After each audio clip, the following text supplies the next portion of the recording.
The Rise and Fall of Kublai Khan. Episode 1. The Khan's Ambition.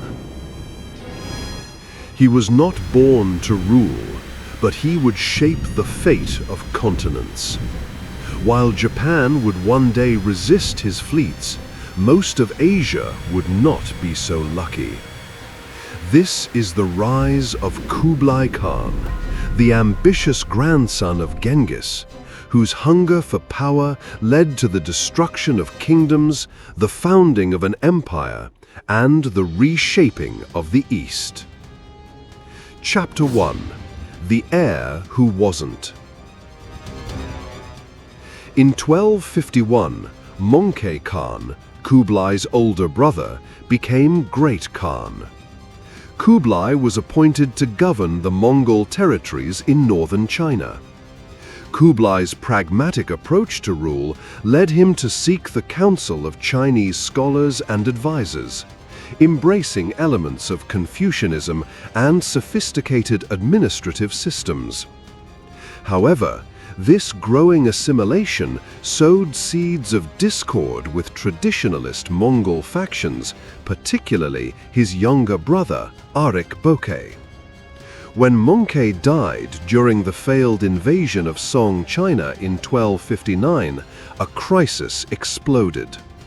Kublai declared himself Great Khan in 1260, while Arik-Bokay did the same in the capital city of Karakoram. The empire was now at war with itself. Chapter 2. The Mongol Civil War, 1260 to 1264. The Brothers' War was brutal, a test of legitimacy and ideology. Arik-Bokay had the support of the Mongol heartlands. Kublai had the resources of northern China. Kublai outmaneuvered his brother. After securing alliances with Mongol nobles in Persia and Central Asia, he blockaded Karakoram. In 1264, recognizing the futility of continued resistance, Arik-Bokay surrendered. Kublai emerged as Great Khan, but at a cost. The fractures of civil war had permanently divided the empire. The Golden Horde, Ilkhanate, and Chagatai Khanate drifted toward autonomy. Kublai's authority as universal ruler was now symbolic outside his domain. Chapter 3. Founding the Yuan Dynasty. Having won the throne, Kublai turned fully toward China.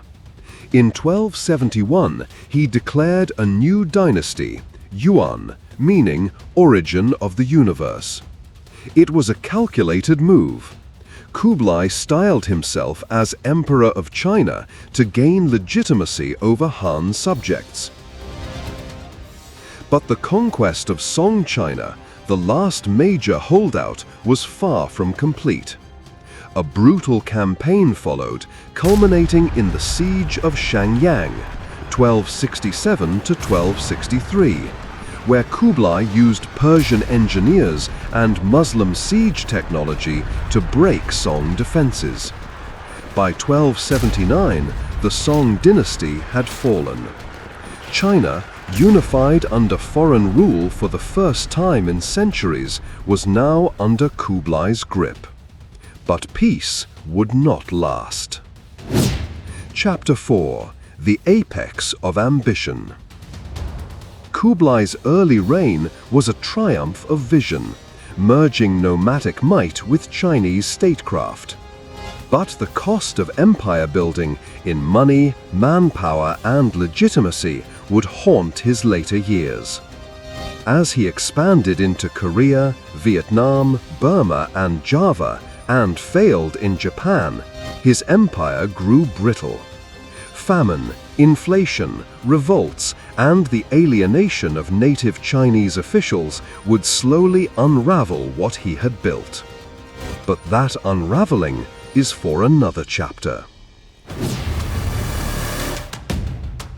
Was Kublai Khan a unifier or a usurper? Did he fulfill the legacy of Genghis or doom it by turning east? If this glimpse into the great Khan's rise intrigued you, don't miss the next episode, The Fall of the Song. Hit like, leave a comment, and subscribe for more. Or don't.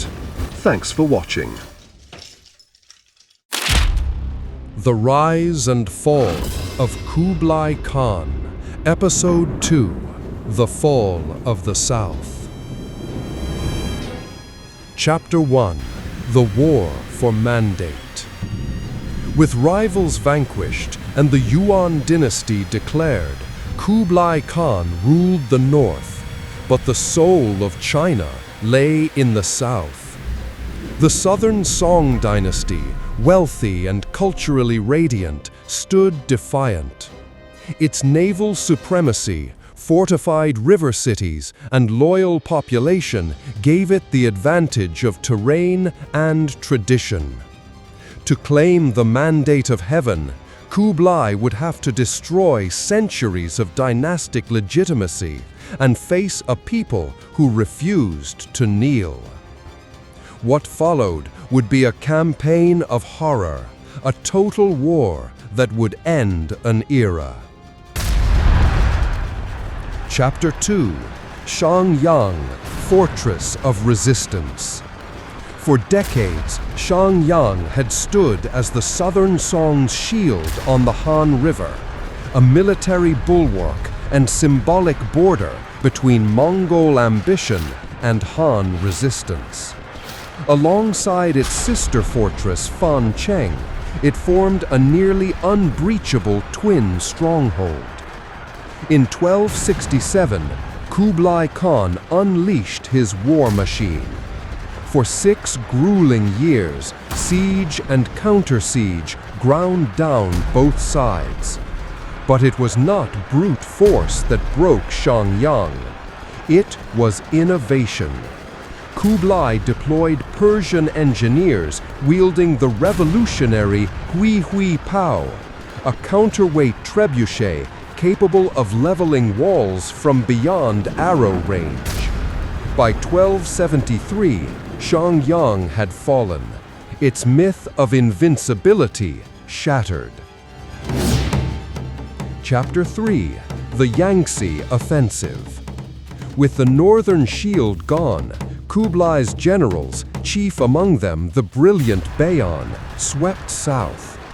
The Mongols, once horse-bound nomads, now commanded fleets. Naval warfare, once a Song advantage, became a Mongol strength. Crossing the Yangtze, they overwhelmed city after city. In 1276, facing unstoppable advance, the Empress Dowager surrendered on behalf of the child Emperor Gong. Hangzhou, the capital, fell with barely a battle. Yet not all surrendered. A defiant faction fled south, refusing to let the dynasty die. Chapter 4, The Final Emperor. In exile, the loyalist court crowned Zhao Shi, and later, after he died, his younger brother Zhao Bing, as the last Song emperor. In 1279, the resistance made a last stand at the Battle of Yamen, one of the largest naval battles in history. Hopelessly outmatched, with over 1,000 ships trapped and burning, the Song fleet disintegrated. Refusing capture, Minister Lu Shufu carried the 8-year-old Emperor Zhao Bing into the sea and leapt. With their deaths, the Southern Song ended not in surrender, but in sacrifice. Chapter 5, The Conquest Complete. Kublai's conquest of the Southern Song was one of history's most calculated and relentless campaigns. It unified China under foreign rule for the first time in centuries. The wealth of the Yangtze flowed into Yuan coffers. The Middle Kingdom was whole again, but at a cost. To many Chinese, this was not unification. It was subjugation. Beneath the splendor of a new empire, resentment burned. A resentment that would never fully die. With China conquered, Kublai turned his gaze outward. The peninsula of Goryeo, present-day Korea, stood defiant and strategic. Next time, we follow Kublai's long, bitter, and brutal effort to break Korea's will. Subscribe, like, comment, and share. Or don't. Thanks for watching. The Rise and Fall of Kublai Khan, Episode 3, The Korean Crucible. Chapter 1, Between Heaven and the Khan. Before Japan ever stood defiant against the Mongol tide, another kingdom faced the full weight of Kublai Khan's ambition. Caught between the crumbling Song dynasty to the south and the looming Mongol horde to the north, the Korean kingdom of Goryeo was a melting pot of diplomacy, resistance, and survival. What began as a clash of empires quickly became a story of forced alliances, royal hostages, and a nation turned into a launchpad for greater conquests. This is the untold saga of how Kublai Khan broke a kingdom without destroying it, and how Goryeo's fate reshaped the map of East Asia. Chapter 2, The Frozen Frontier. Before Kublai's time, the Mongols had already devastated the Jin and Western Xia empires in the mid-13th century.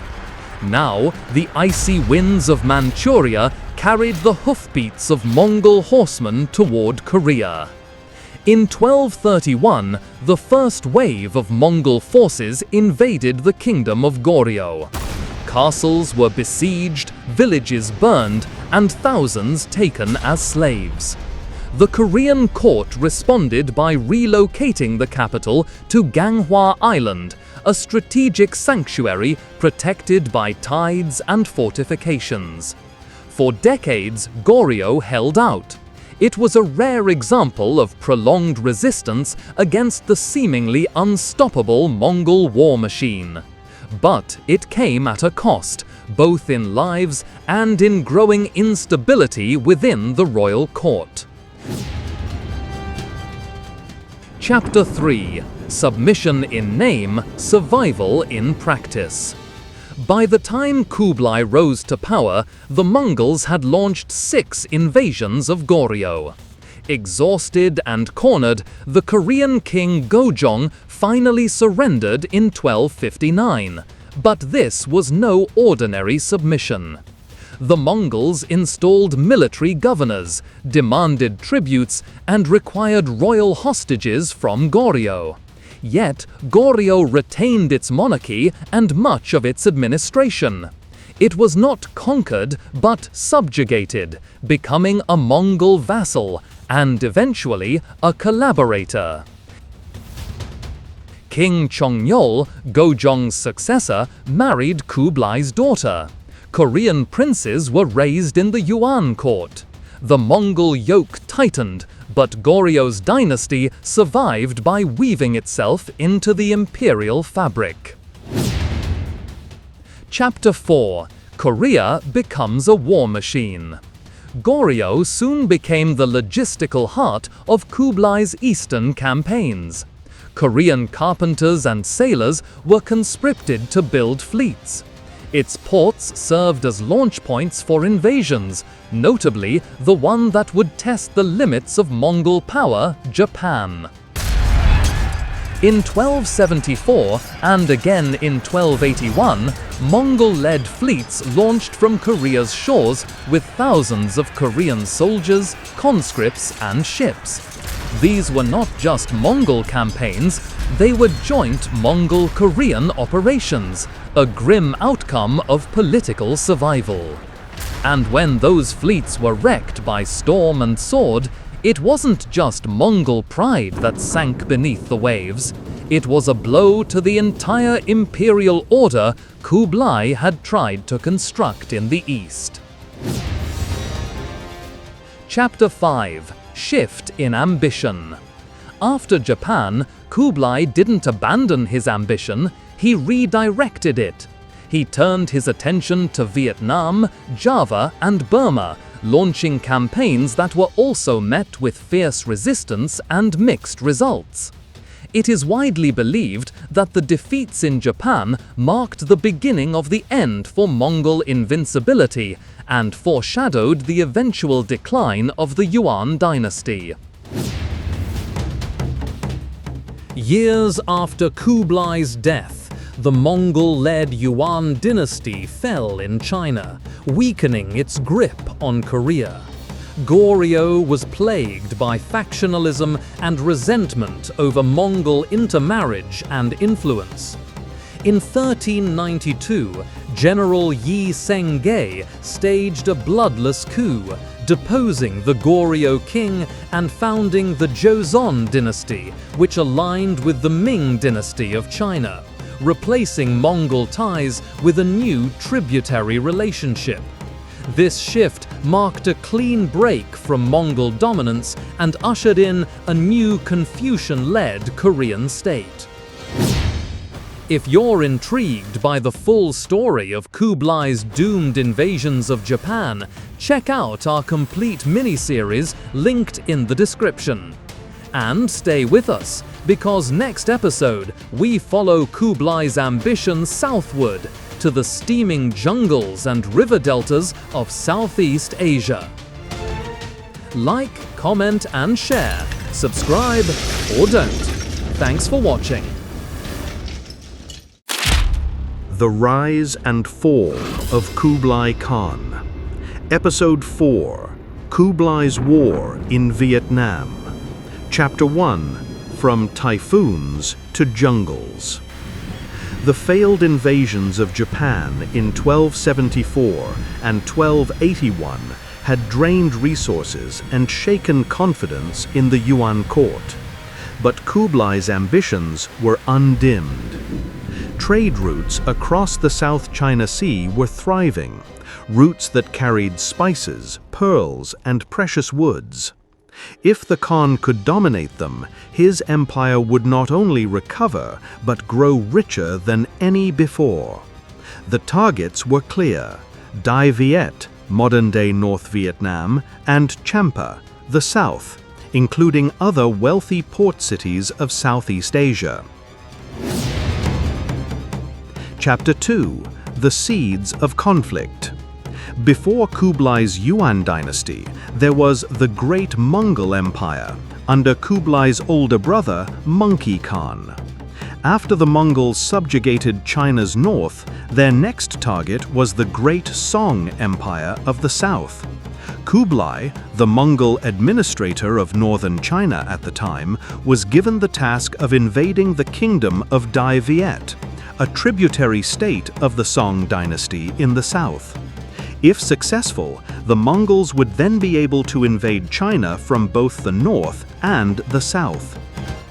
In 1258, Kublai ordered his general Uriang Khedai to invade the kingdom. The Mongols swiftly took the capital, Thonglong, modern-day Hanoi, but the provinces provided stiff resistance under the Chern dynasty rulers. However, to prevent further bloodshed, a diplomatic agreement was accepted. Dai Viet would have a tributary relationship with the Mongols, similar to their arrangement with the Song dynasty. Satisfied with this new agreement, the Mongols proceeded to invade China from the south. But tragedy struck. The Great Khan suddenly passed. It resulted in a civil war between competing claims to the throne, forever fracturing the Great Mongol Empire. This upheaval was a welcomed break for the Vietnamese people at the time, because they were left alone, for that time being. Chapter 3: Vietnam defies the Khan.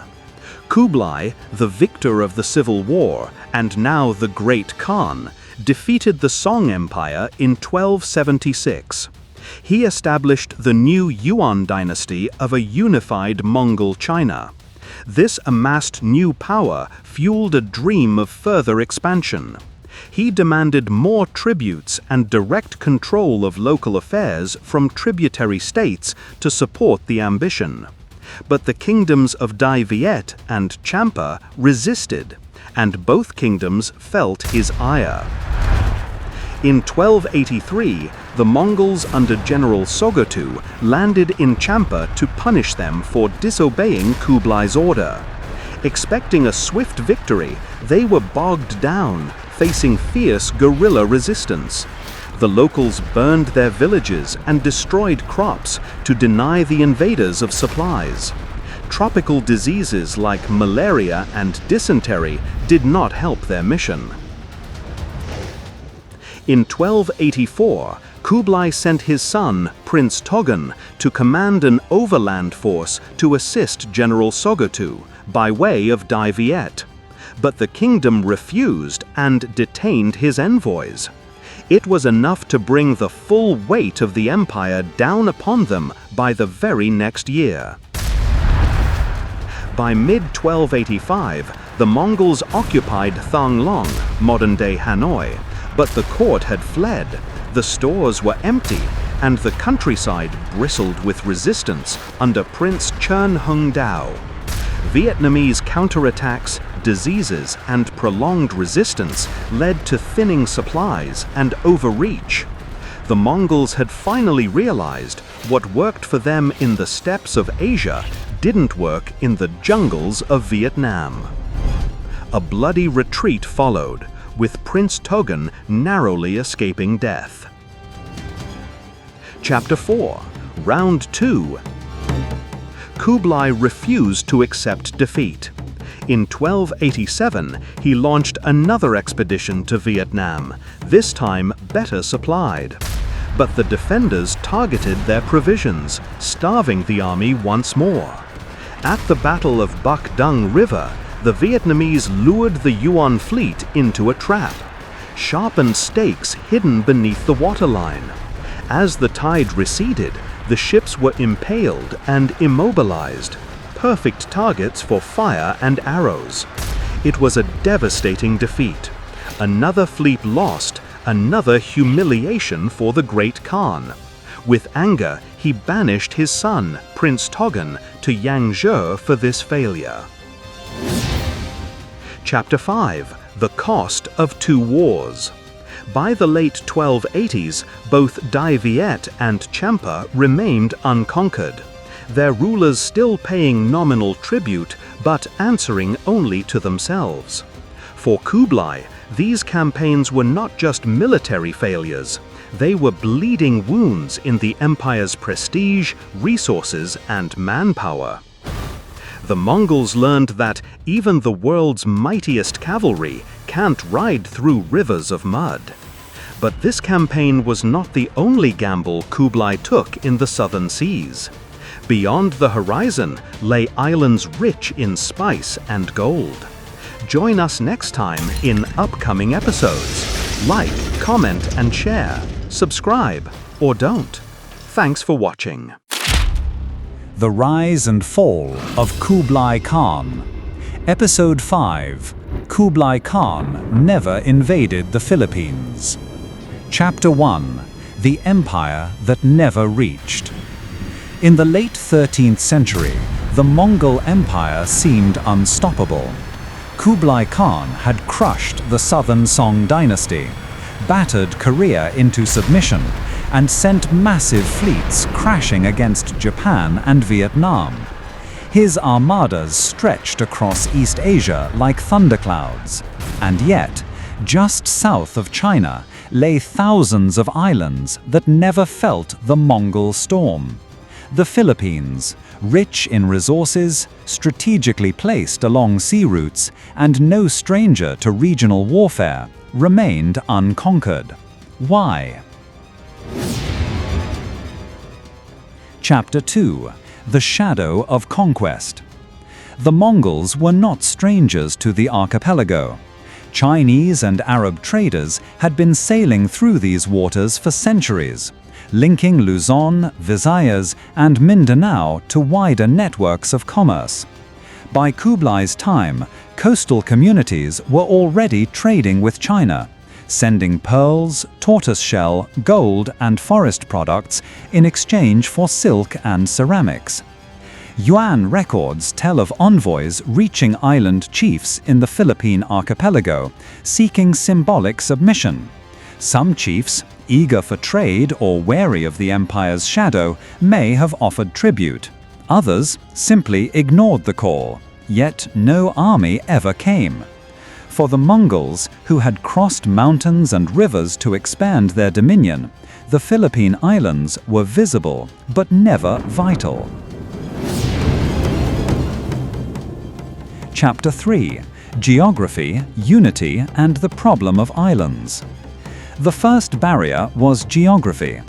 Unlike China, Japan, Korea, and Vietnam, the Philippines was not a unified kingdom, but a patchwork of chiefdoms, barangays, each ruled by a datu or raja.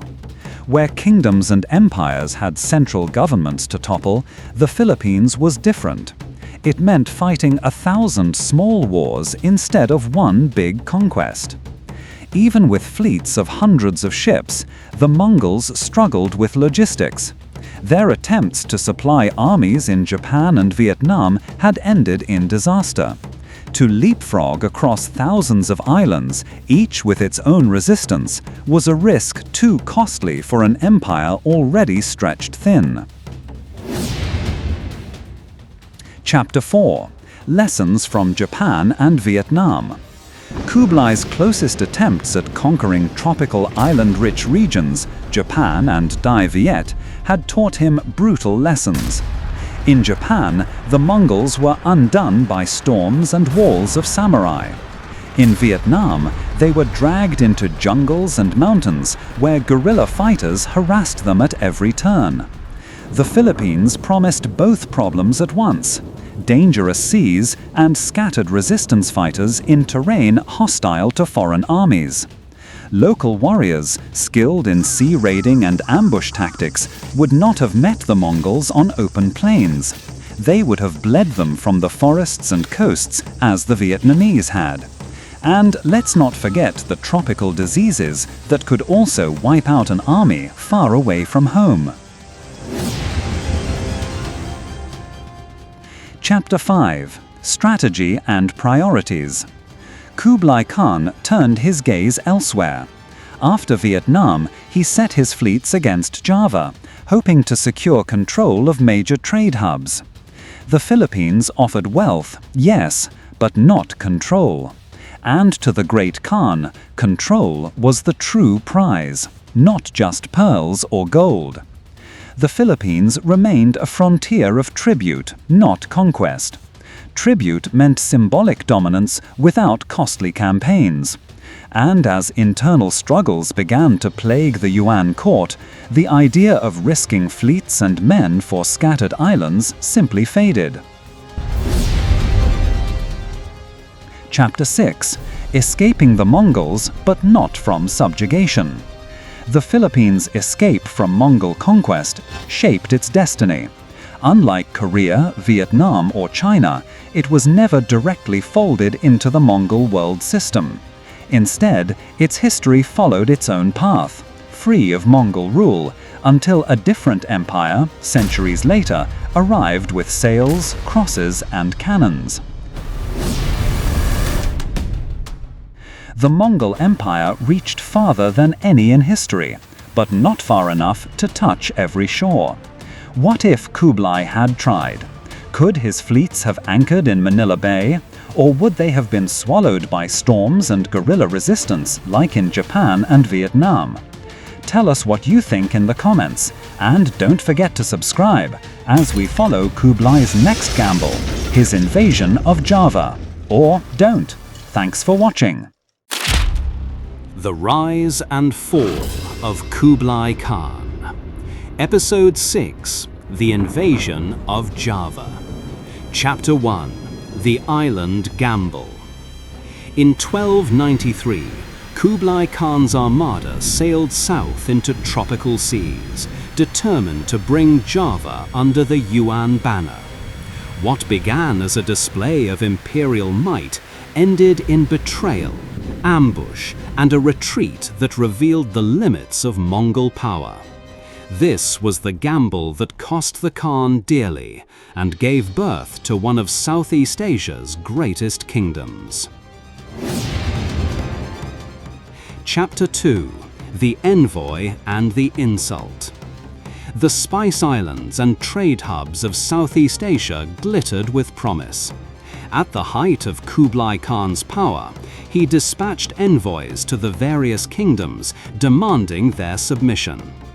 When his messengers arrived at the court of King Kertanagara of Singhasari on Java, they were met not with tribute but with humiliation.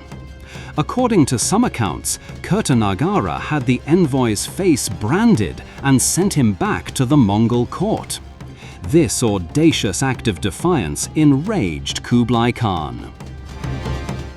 To teach the Javanese a lesson they would never forget, Kublai ordered a large fleet and army to be assembled for an invasion of Java. Chapter 2: Landing and Shifting Sands. In 1293, the Mongol armada arrived off the coast of Java. However, the political landscape had shifted dramatically.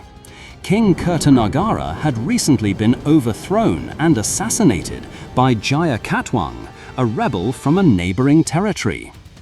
Exiled after the coup, Raden Wijaya, Kertanagara's son-in-law, initially presented himself to the arriving Mongol forces as a loyalist seeking revenge against the usurper. He struck an uneasy pact with the Yuan commanders: help him topple Jaya Katwang, and Java would submit as a tributary state. The Mongol commanders, eager to secure a foothold, agreed to an alliance with Raden Wijaya, providing him with troops to attack Jaya Katwang.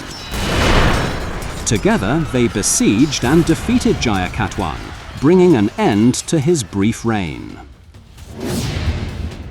Chapter 3: The Taste of Betrayal.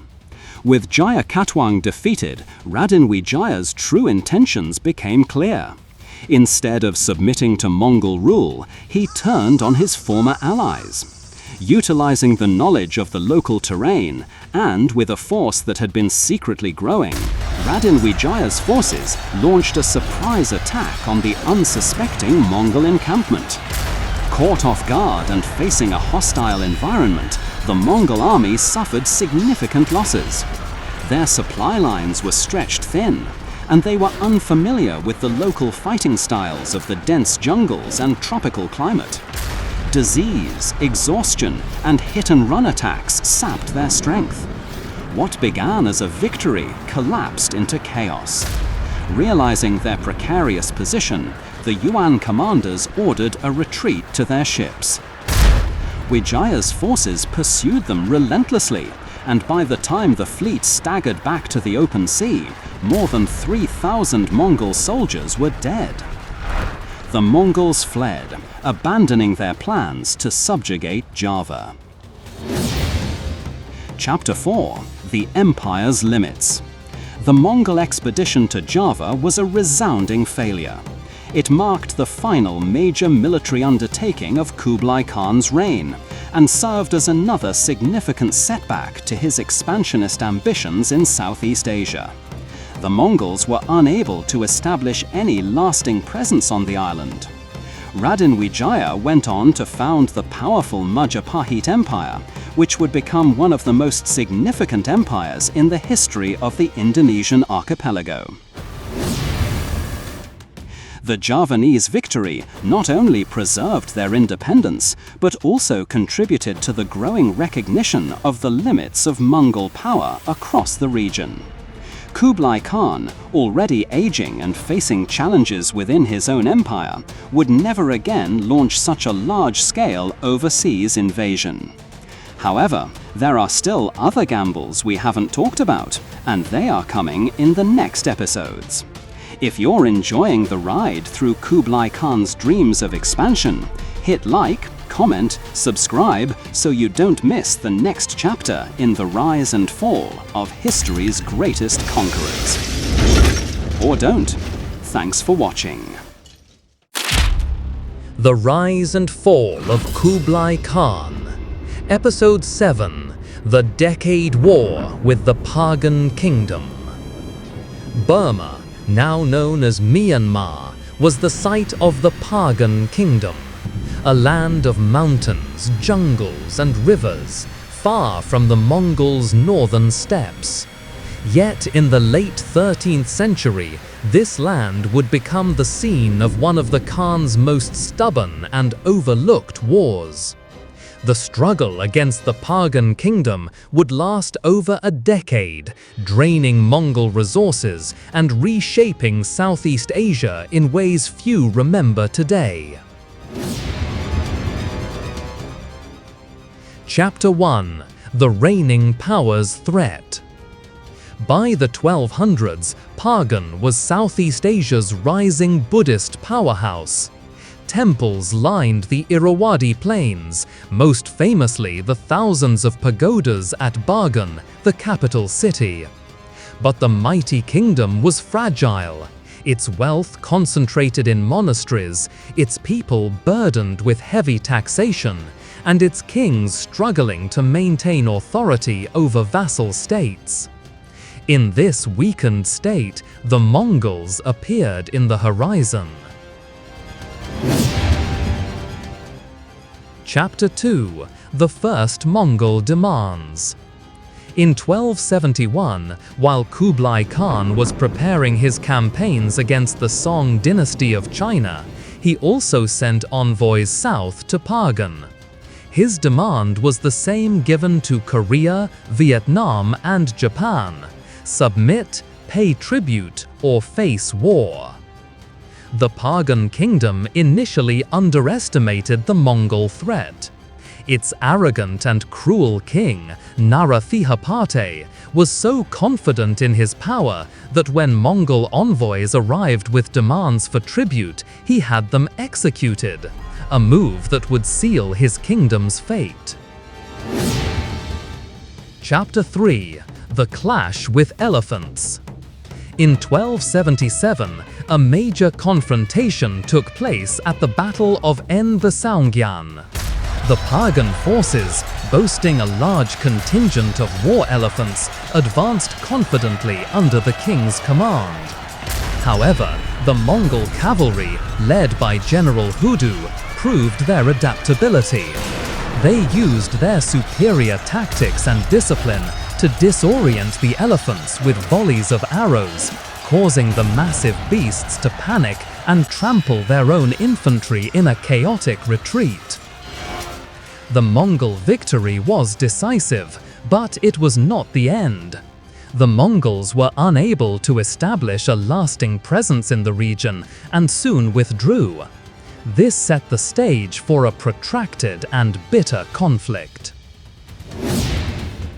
Chapter 4. The Collapse of Pagan. Following their initial victory, the Mongols launched a full-scale invasion in 1283. They marched into the Pagan heartland and captured the capital. However, the king managed to escape. Narathihaparty, who had earned the nickname "the king who fled from the Chinese," was later murdered by his own son, Thihatu, in an attempt to take control of the throne. Ironically, while trying to eliminate his brothers, he was also killed by his own crossbow. Infighting among the royal family and the rise of local rulers triggered the collapse of the kingdom.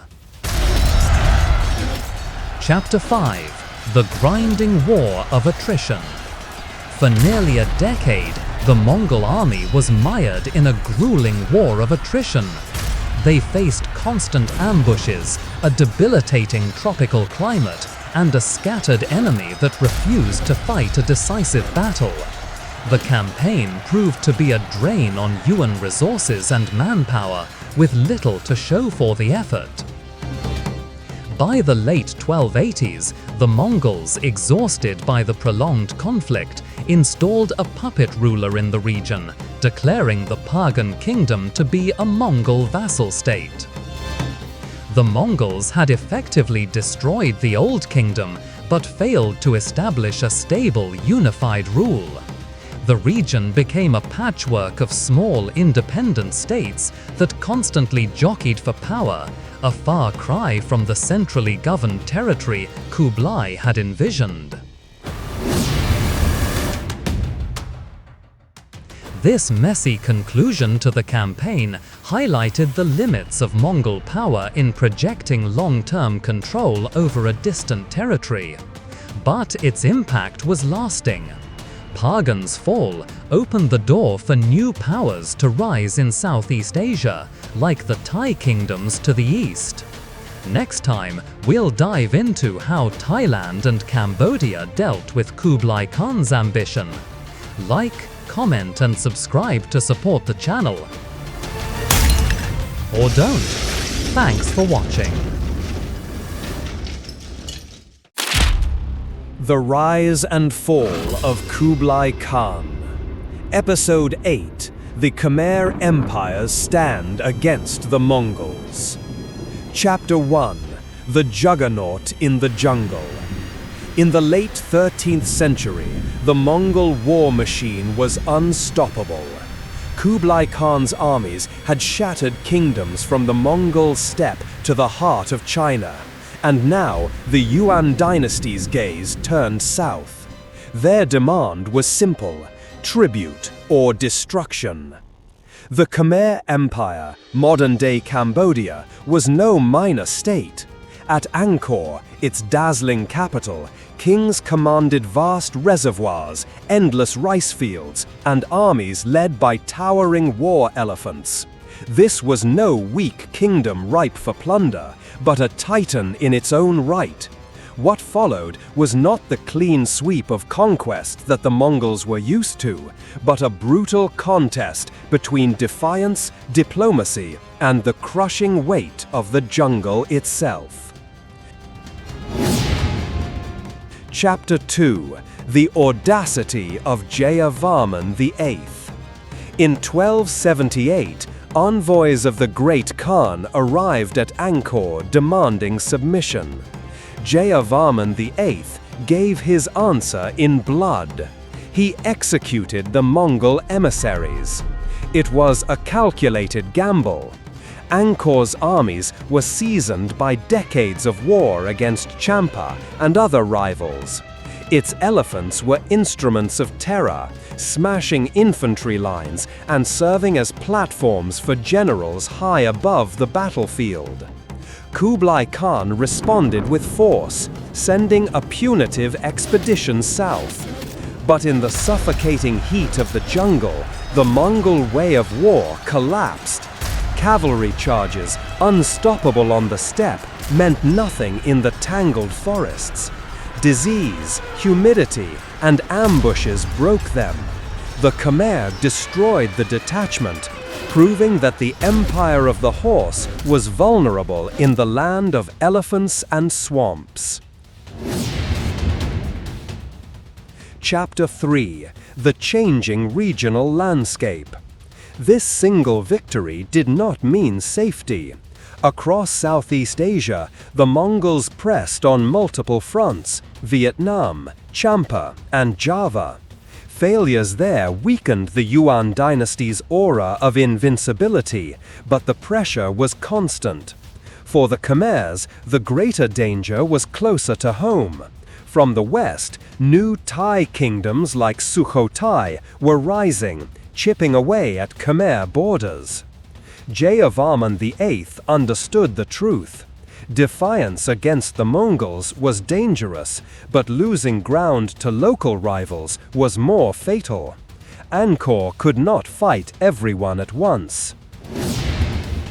Chapter 4. Pragmatism. By 1285, the Khmer king reversed course. He sent tribute to the Yuan court and apologized for the slain emissaries. To Kublai, it was submission. To Jayavarman, it was survival. Tribute bought time to focus on defending against Siamese incursions and internal unrest. It was not surrender of independence, but a tactical pause. After devastating campaigns in Vietnam and failed expeditions to Java, the Mongols had little appetite for another costly war in the jungle. They were satisfied to accept the tribute and treat Khmer as a vassal state. Chapter 5: A Fragile Victory. The Khmer Empire escaped destruction, but not decline.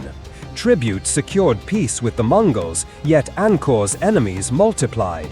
Siam, modern-day Thailand, grew stronger, and the cost of endless wars and shifting alliances weakened Khmer's dominance in the region. By the 15th century, Angkor was sacked by its rivals and later abandoned. Years later, its temples were reclaimed by the jungle. The grand empire that had defied the Mongols was gone. Its golden age slipped into history. In the next episode, we turn to Thailand, the kingdom that rose in the Mongol era, carving independence while its neighbors crumbled. Subscribe, comment, and join us for episode 9. Or don't. Thanks for watching. The Rise and Fall of Kublai Khan. Episode 9. Thailand, Rising from the Mongol Shadow.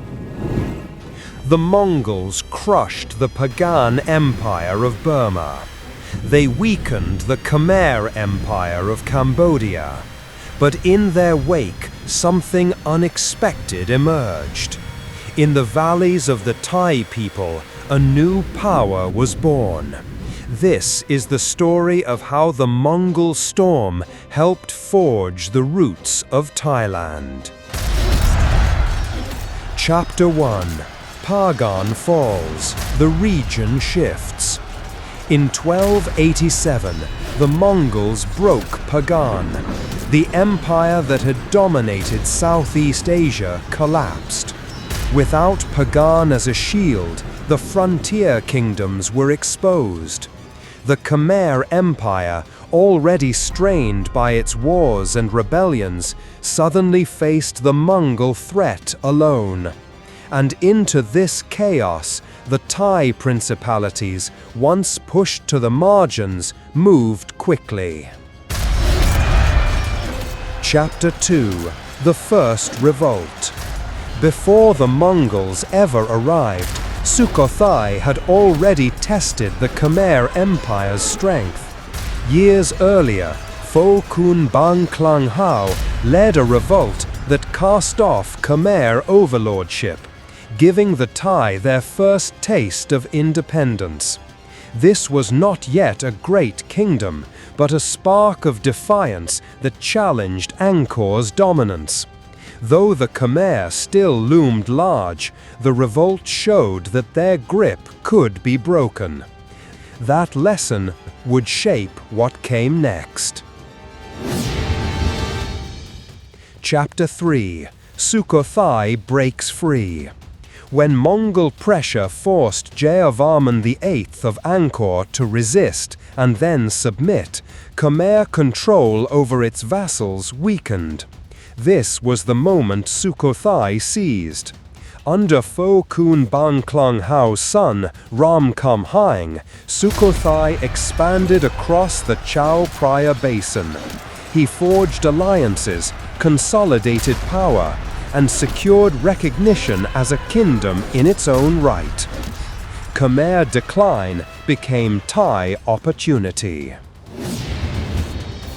Chapter 4: Tribute as Strategy. The Mongol advance into Yunnan sent ripples across the Thai world. Both Sukhothai and Lan Na understood the lesson. The Mongols could not be stopped by force, but they could be deflected by diplomacy. The Thai kingdoms paid tribute to Kublai Khan, not as submission, but as recognition. In doing so, they were acknowledged as independent states, no longer bound to the Khmer Empire. Chapter 5. An empire declines as new kingdoms rise. The contrast was sharp. The Khmer Empire successfully defied the Mongols initially, but to avoid bloodshed reaching Angkor, they changed course and paid tribute. That shift weakened their authority. Vassals broke away. From the void, Sukhothai and Lan Na rose. These Thai kingdoms, born in the shadow of Mongol conquest, laid the foundations of modern Thailand. But further west, the empire's grip began to slip. Revolts, rebellions, and unrest would unravel Mongol control from Central Asia to Tibet. Join us next time for Episode 10, The West Slips Away. Like, comment, subscribe so you don't miss an episode. Or don't. Thanks for watching. The Rise and Fall of Kublai Khan. Episode 10. The West Slips Away. The Mongol Empire was built on conquest, but by the late 13th century, cracks were spreading through its vast dominion. In the deserts of Central Asia, in the mountains of Tibet, and even within the Mongol family itself, revolts and rivalries began to tear the empire apart. This is the story of how the West slipped away from Kublai Khan's grasp. Chapter 1. Central Asia in Revolt. Central Asia had once been the beating heart of Mongol power. From here, Genghis Khan had launched his conquests. But under Kublai, ruling from far-off China, the region grew restless. In the Chagatai Khanate, based in modern-day Kazakhstan and Uzbekistan, resentment boiled over. Local princes resisted Kublai's authority. Nomadic clans, once loyal to the Great Khan, refused his taxes and tribute. By the 1270s, Central Asia was slipping out of Yuan control. The frontier that had once fueled Mongol expansion was now a frontier of rebellion. Chapter 2. Tibet resists. South of the steppes, the high plateau of Tibet posed its own challenge. Kublai tried to bring the Buddhist monasteries into his orbit, demanding allegiance from powerful spiritual teachers known as lamas. Some complied, seeking protection under the Yuan Dynasty. Others resisted. Revolts broke out in the late 13th century. Remote valleys and mountain fortresses became flashpoints of resistance. For Kublai, Tibet was a land too vast, too rugged, and too divided to ever fully control. His armies could march in, but the land would not bend. The plateau remained only half subdued, another fracture line in the empire. Chapter 3. The Golden Horde breaks away. Further west, the Golden Horde, the Mongol Khanate ruling over the steppes of Russia, grew increasingly hostile to Kublai's authority. Ruled by Kublai's distant relative, Khan Nogai, a powerful general who acted as kingmaker across Eastern Europe, Nogai forged his own alliances, interfering in the politics of Hungary, Bulgaria, and Byzantium. The Golden Horde no longer saw Kublai as their overlord. By the 1280s, the unity of the empire was a fiction. The Horde acted as an independent power, a reminder that the empire's western edge could not be bound to China's throne. Chapter 4. The Ilkhanate in Crisis. In Persia, the Ilkhanate was ruled by Abaka Khan, and later his brother Ahmad Tekuder. Both were Kublai's kinsmen. But even here, in the empire's wealthy western territories, unity faltered. Tekuder converted to Islam and clashed with Mongol aristocrats who remained tied to older steppe traditions. Civil war erupted within the Ilkhanate. Rival factions appealed to Kublai for support, but he was too far away, too consumed by his wars in Southeast Asia to intervene effectively. Persia descended into its own cycle of instability, further weakening the bonds of empire. Chapter 5: Fractured. By the 1290s, the Mongol Empire was Mongol in name only. Each Khanate, the Yuan in China, the Chagatai in Central Asia, the Golden Horde in Russia, the Ilkhanate in Persia, followed its own path. Kublai Khan remained the Great Khan in title, but his authority beyond China was fragile, contested, or ignored. The West had slipped away. What Genghis had forged through fire and blood was now fragmenting. But even as Kublai's empire fractured abroad, new threats loomed at home. In the heart of China, famine, unrest, and rebellion were stirring. Join us next time for Episode 11, The Fire Within, Rebellions in China. Like, comment, share, or don't. Thanks for watching. The Rise and Fall of Kublai Khan. Episode 11. The Fire Within, Rebellions in China. By the dawn of the 14th century, the Yuan Dynasty still carried the weight of Kublai Khan's name. On maps, his empire looked unshakable, but beneath the surface, the unraveling had already begun. The seeds of collapse were sown in Kublai's later years: famine, corruption, and the crushing burden of conquest. Though Kublai himself would not live to see the dynasty fall, the fires that consumed Yuan China began under his watch. Chapter 1: Cracks in the Yuan Order. After decades of expansion, the Mongol Empire had overreached. The conquest of Song China had drained its resources. Failed invasions of Japan, Vietnam, and Java had cost lives and treasure. Meanwhile, the court in Dadu was plagued by intrigue, corruption, and growing distance from the very people it ruled. Chinese farmers bore the heaviest burdens: forced labor, high taxes, and officials who exploited them. Floods and famine struck the Yellow River Basin, leaving thousands destitute. When the state failed to protect them, the people began looking elsewhere for salvation. Chapter 2: Faith and Fire, the White Lotus Movement. In the hills of Hubei and Henan, the White Lotus Society flourished, a Buddhist sect with apocalyptic prophecy at its core. Its leaders preached that a future Buddha would descend to sweep away Mongol rule.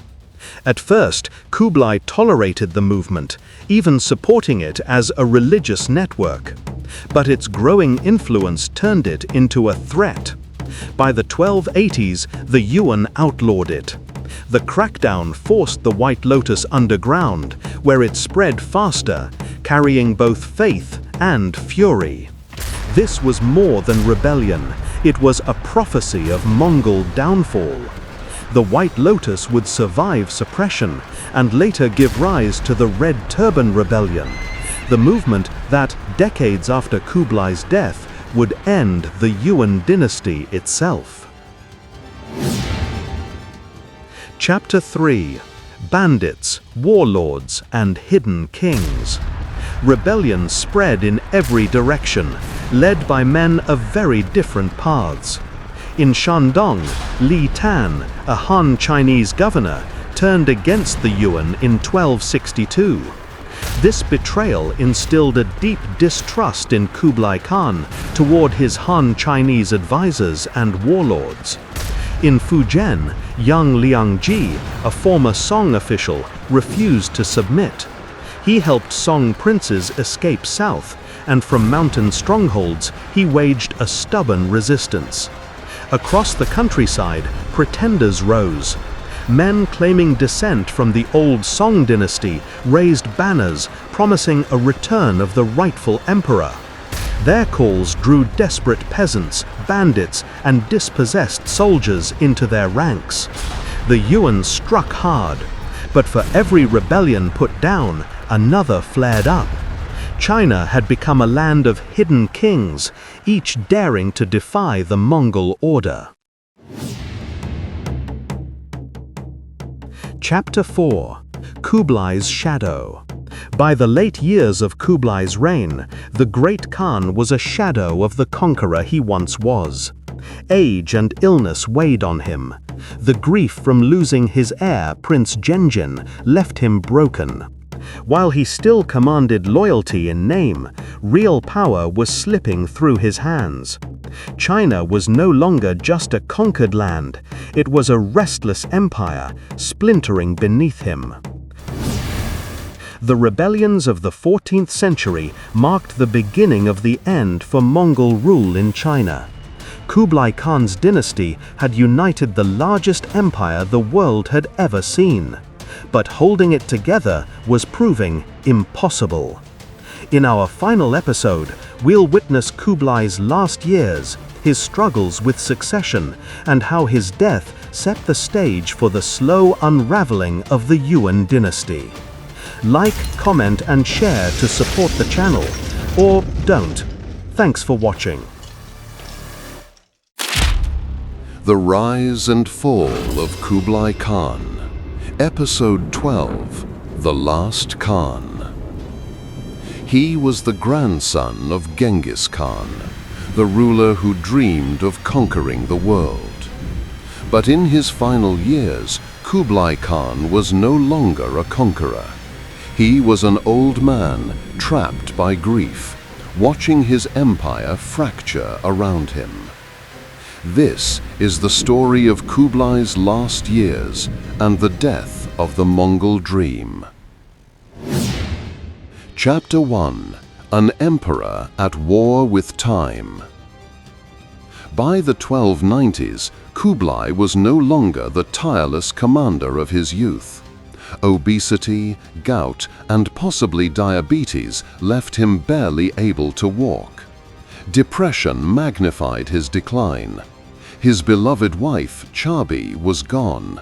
Many of his trusted generals and advisors were dead. Yet the Yuan court still shined with splendor. Foreign emissaries and travelers like Marco Polo marveled at the grandeur of Dadu, the wealth of China, and the great Khan himself. Polo would later immortalize Kublai in Europe as the richest, most powerful ruler alive. But the brilliance was only surface deep. Beyond the palace walls, the empire was unraveling. Central Asia, Tibet, the Golden Horde, and Persia no longer answered to him. The Khan of Khans was, in truth, emperor of a shrinking realm.